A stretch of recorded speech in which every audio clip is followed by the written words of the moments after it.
Hello student, Vande Mataram. आज हम देखेंगे संघ मोलस्का। अभी हम संघों को ही देख रहे थे, तो इससे पहले तक Porifera Coelenterata, Platyhelminthes, Nematoda, Annelida और क्या था, आर्थ्रोपोडा, ये सब हम देख लिए थे। आर्थ्रोपोडा के बाद जो अगला संघ है वो है संघ मोलस्का। मोलस्का में जो कोमल शरीर वाले जीव आते हैं उनको रखा गया है। इस संघ में किसको रखा गया है? कोमल शरीर वाले जीवों को रखा गया है। ये जो जीव होते हैं वो जलीय होते हैं, और जो जलीय जीव होते हैं और उनका शरीर केवल मांसल युक्त होता है, उसी को रखा गया है मोलस्का में। तो मोलस्का संघ का यही पहचान है कि इसमें जो जीव आते हैं उनका शरीर क्या होता है? कोमल होता है, केवल मांसल युक्त ही होते हैं। और यह दूसरा बड़ा संघ है। सबसे पहला बड़ा संघ कौन था? आर्थ्रोपोडा था। और ये क्या है? दूसरा सबसे बड़ा संघ है। आर्थ्रोपोडा के बाद आर्थ्रोपोडा में सबसे अधिक जीव पाए जाते हैं, इसीलिए आर्थ्रोपोडा को पहला सबसे बड़ा संघ कहा गया है। उसके बाद जो जीव पाए जाते हैं वो मोलस्का वर्ग में आते हैं। मोलस्का में भी बहुत सारे जीव पाए जाते हैं, इसीलिए यह दूसरा सबसे बड़ा संघ है। तो इसका हम लक्षण यदि देखेंगे, लक्षण, तो ये जो जीव होते हैं, ये जीव मोलस्का संघ के जीव क्या होते हैं? जलीय होते हैं। ये जल में ही रहते हैं, पहला। दूसरा लक्षण इसमें ये है कि इन जीवों का जो शरीर होता है, इन जीवों का शरीर ये पूरे मांसल युक्त वाले होते हैं। इस कारण से कुछ जीवों के शरीर पर कवच पाया जाता है। तो इन जीवों का संपूर्ण शरीर कैल्शियम कार्बोनेट CaCO3 के बने कवच से कवर्ड होते हैं। बने कवच से घिरे होते हैं या ढके होते हैं, जो क्या करते हैं? इनकी शरीर की सुरक्षा करते हैं। तो वो जो कठोर आवरण इनके शरीर पर पाया जाता है वो किसका बना होता है? कैल्शियम कार्बोनेट का बना होता है। उसके बाद यदि हम अगला लक्षण देखेंगे तो ये क्या होते हैं? ट्रिप्लोब्लास्टिक होते हैं। अभी तक हम ये दोनों चीज़ों को पढ़ते आ रहे हैं, ट्रिप्लोब्लास्टिक और डिप्लोब्लास्टिक। तो ट्रिप्लोब्लास्टिक होते हैं ये जीव, मतलब इसमें 3 लेयर पाया जाता है, एक्टोडर्म, मेसोडर्म और एंडोडर्म। इसमें सीलोम भी उपस्थित होता है, यानी कि ये किस टाइप के जीव होते हैं? सीलोमेट जीव होते हैं ये। उसके बाद अगला लक्षण हम देख लेंगे कि इनमें कोई भी पैर या उपांग नहीं पाया जाता।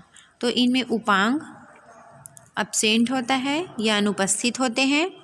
और इनकी जो बॉडी होती है उनमें खंड भी नहीं पाए जाते। तो खंड रहित तो होते हैं या अब्सेंट होते हैं। इनकी जो बॉडी होती है वो कई खंडों में डिवाइड नहीं होती है, जैसे हमने एनिलिडा में देखा था। एनिलिडा का लक्षण ही है कि उनका जो शरीर रहता है वो खंडों में डिवाइड रहता है। लेकिन मोलस्का वर्ग के अंतर्गत जो जीव आएंगे उनमें क्या रहेगा? वो खंड रहित होंगे और उनमें उपांग नहीं पाए जाते। पांचवा, इनमें जो रेस्पिरेशन होता है, श्वसन होता है, इनमें रेस्पिरेशन, चूँकि ये पानी में रहने वाले जीव हैं इसलिए इसमें रेस्पिरेशन के लिए गिल्स पाया जाता है। और बाह्य त्वचा के द्वारा भी इनमें रेस्पिरेशन होता है, मतलब जो इनकी स्किन होती है वो भी क्या करता है? रेस्पिरेशन में हेल्प करता है। अगला लक्षण हम लिख लेंगे कि ये जो जीव होते हैं मोलस्का संघ के जीव एक लिंगीय होते हैं, मतलब इसमें नर और मादा दोनों अलग अलग होते हैं। इसमें इनकी जो बॉडी होती है वो रंगहीन होती है, मतलब इनमें कोई कलर नहीं होता है, इसलिए इनमें एक वर्णक पाया जाता है हीमोसाइनिन। हीमोसाइनिन पिगमेंट या वर्णक प्रेजेंट होता है। मोलस्का संघ के जो जीव होते हैं उनमें कोई भी कलर नहीं पाया जाता है, इसलिए वो क्या है, रंगहीन होते हैं।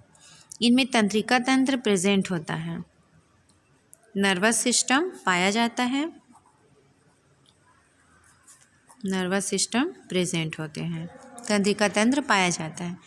यदि हम इसका एग्जाम्पल देखेंगे तो इसका एग्जाम्पल है पाइला, जो घोंघा होता है ना। तो जो बड़े वाले घोंघे होते हैं जिसको सेब पाइला कहा जाता है, वही है ये। सीपिया, जिससे मोती निकाला जाता है, सीपिया आपने देखा होगा। ये ऑक्टोपस, काइटॉन, ये सब क्या हैं, मोलस्का संघ के जीव हैं। इनका जो शरीर होता है वो मांसल युक्त होता है, और यहाँ पर जो ऑक्टोपस है उसमें कैल्शियम कार्बोनेट का कवच नहीं पाया जाता है। लेकिन बाकी जो जीव होते हैं वो क्या होते हैं, उनमें बाहर से कठोर, जैसे अपने शंख को देखा है, शंख जो है वो कैल्शियम कार्बोनेट का बना होता है, और उसके अंदर में क्या पाया जाता है, मांसल युक्त जीव होते हैं। पाइला भी वैसी है, शंख आपने देखा होगा। सीपिया, जिसे मोती निकाला जाता है, वो भी क्या है, एक कठोर ही होता है, कठोर पदार्थ होता है, और उसके अंदर में क्या होते हैं, जीव उपस्थित होता है। तो आप इमेज में देख सकते हैं कि किस तरीके से नीचे में जो ऑक्टोपस दिखाई दे रहा है। तो ऑक्टोपस का जो लंबे लंबे आपको जो संरचना दिखाई दे रही है, ये उसके पैर नहीं है, ये क्या है, वो उसके चूसक अंग है। इसी के द्वारा वो किसी भी जीव का शिकार करते हैं, और ये जो है वो उनको चलने में मदद भी करते हैं। तो ये उनके स्पाइन हैं, स्पर्शक अंग होते हैं। उसी प्रकार आप देख रहे होंगे पाइला, ऊपर में जो आपको डायग्राम दिख रहा है वो एक पाइला का चित्र है। पाइला जो, इसको सेब घोंघा भी कहा जाता है, क्योंकि ये घोंघा से बड़े होते हैं और साइज़ में आकार में गोल होते हैं। ठीक है, तो इनका जो ये कवच आपको दिखाई दे रहा है वो कैल्शियम कार्बोनेट का बना होता है। तो इस तरीके से ये मोलस्का संघ का जीव है और उसका लक्षण है। अगला हम संघ देखेंगे इकाइनोडर्मेटा। अगला संघ है संघ इकाइनोडर्मेटा। तो इसका हम सबसे पहले इसका मतलब देख लेते हैं। ये दो वर्ड से मिलकर बना हुआ है। सबसे पहला है इकाइनो और दूसरा है डर्मेटा। तो यहाँ पर इकाइनो का मतलब होता है स्पाइन। क्या होता है, स्पाइनी, यानी कि उसमें स्पर्शक पाए जाते हैं, स्पर्श अंग, उसको स्पाइनी कहा जाता है। जैसे अपने ऑक्टोपस में देखा था, लंबे लंबे क्या पाए जाते हैं, उसमें अंग पाए जाते हैं, जो उनमें क्या करता है, शिकारियों को पकड़ने में या उनको किसी भी चट्टानों से चिपकने में मदद करते हैं। तो इकाइनो का मतलब होता है स्पाइनी, स्पर्शक अंग होते हैं। और डर्मेटा का मतलब होता है स्किन, डर्मेटा का मतलब होता है स्किन। तो इकाइनोडर्मेटा के जो जीव होते हैं उनका जो त्वचा होता है वो स्पर्शक युक्त होते हैं, इसीलिए इसका नाम है इकाइनोडर्मेटा। तो यदि हम इसका लक्षण देखेंगे, लक्षण, तो ये जो इकाइनोडर्मेटा के जितने भी जीव होते हैं वो सभी क्या होते हैं, समुद्री होते हैं। ये समुद्री जीव होते हैं।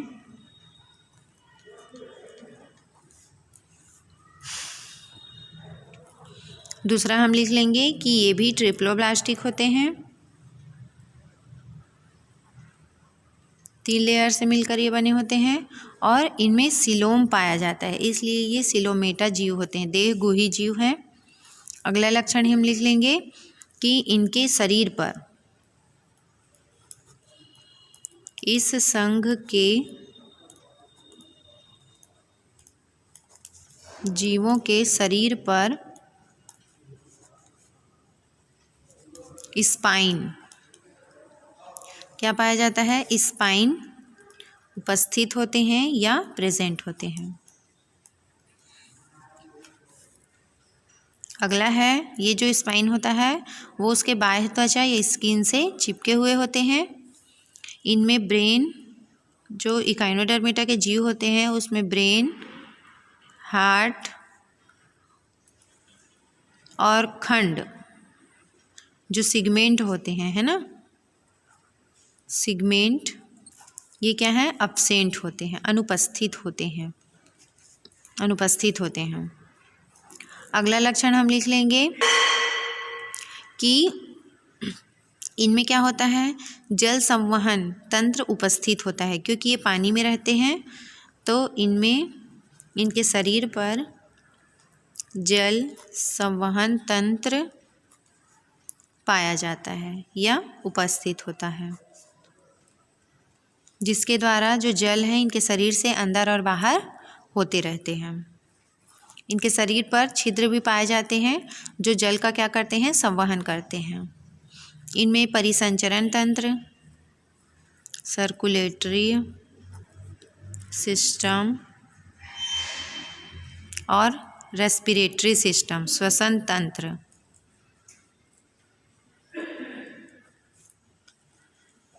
रेस्पिरेटरी सिस्टम अब्सेंट होता है, नहीं पाया जाता। इसमें किसी भी प्रकार का परिसंचरण तंत्र, श्वसन तंत्र नहीं पाया जाता। अगला लक्षण हम लिख लेंगे कि इनमें जो नर्वस सिस्टम होता है, तंत्रिका तंत्र,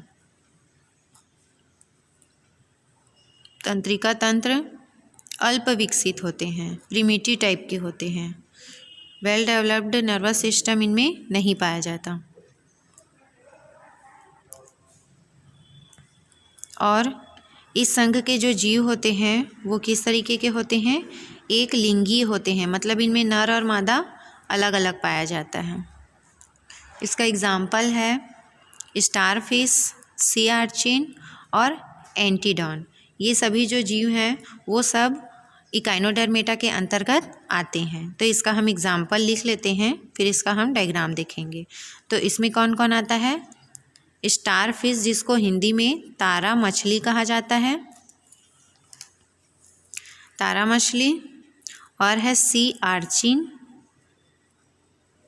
जिसको समुद्री लिली कहा जाता है। सी आर्चिन को क्या बोला जाता है, समुद्री लिली कहा जाता है इनको। जैसे आपने लिली का फूल देखा होगा उसी तरीके से ये रहता है, इसीलिए इनको समुद्री लिली कहा जाता है। और है एंटीडॉन। तो ये सभी इकाइनोडर्मेटा के लक्षण हैं। अब हम इसका डायग्राम देखते हैं। तो आप डायग्राम में देख सकते हैं कि जो ऊपर में आपको दिख रहा होगा वो क्या है, तारा मछली है। ये एक स्टार के समान दिखाई दे रहा है और इनके शरीर पर क्या पाई जा रही हैं, छोटे छोटे छिद्र होते हैं और चारों तरफ स्पर्श दिखाई दे रहे हैं। आपको हल्के हल्के देख रहे होंगे आप, रोम्स के समान दिखाई दे रहा है ना। और इनमें जो कितने हैं इसके स्पर्श स्पाइन, 5 इसके स्पाइन होते हैं जिसके थ्रू ये पानी में तैरते रहते हैं और किसी भी चट्टानों से चिपक जाते हैं। बीच में इनका आई होता है। उसके बाद आप नीचे देख रहे होंगे जिसको भंगूर तारा कहा जाता है ना। इसको ओफ्यूरा है ये, इसको हिंदी में भंगूर तारा कहते हैं। इसके जो स्पाइन होते हैं वो लंबे लंबे होते हैं और बीच में क्या होता है, उनका जो बॉडी का डिस्क पाया जाता है। उसके बाद आप देख रहे होंगे एंटीडॉन। एंटीडॉन आपको दिख रहा होगा कि इसमें क्या होते हैं, लंबे लंबे स्पाइन पाए जाते हैं, बीच में माउथ पार्ट दिखाई दे रहा है आपको और वहीं पर एनस भी पाया जाता है। तो ये सभी क्या हैं, ये इनका जो शरीर आपको दिखाई दे रहा है उस सभी में स्पर्श पाए जा रहे हैं, स्पर्श अंग पाए जा रहे हैं जिसको स्पाइन कहा जाता है। इसी लक्षणों के चलते इनको इकाइनोडर्मेटा के अंतर्गत रखा गया है। तो ये पहचान है जिसको आपको याद रखना पड़ेगा।